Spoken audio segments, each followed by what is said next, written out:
पहले तो ये जानते हैं कि अगर तुमको कम मार्क्स आ रहा है मॉक टेस्ट में तो उसका क्या मतलब है। शॉर्ट में बताऊंगा बट ध्यान से सुनना। तुम्हारा जो मॉक टेस्ट है वो क्यों होता है? वो इसलिए होता है क्योंकि तुम अपने आप को टेस्ट कर सको कि तुमको एक्चुअली कोई चीज़ कितनी आती है। इसका मतलब क्या है? तुमको लगेगा कि तुमको सब कुछ आता है, ठीक है, बट क्या इसका मतलब यह है कि तुमको मेंस के सिलेबस का सब कुछ ही आता है? नहीं, इसका ये मतलब नहीं है। इसका मतलब सिर्फ ये है कि जितनी चीज़ें उस टेस्ट में पूछी गई थी तुमको वो सारी चीज़ें आती है।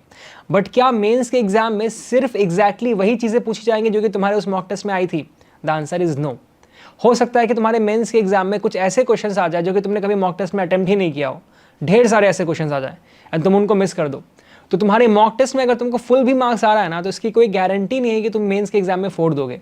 अब इसका दूसरा पर्सपेक्टिव, अगर तुमको मॉक टेस्ट में बहुत कम मार्क्स आ रहा है तो इसका मतलब क्या तुम मेंस के एग्जाम खराब कर दोगे? The answer is once again no. क्योंकि अगर तुमको मॉक टेस्ट में कम मार्क्स आ रहा है इसका मतलब ये है कि तुमको अब पता है कि वो कौन सी चीजें हैं जो कि तुम मॉक टेस्ट में गलत कर रहे हो, वो कौन से कॉन्सेप्ट्स है जो कि तुम्हारा वीक है।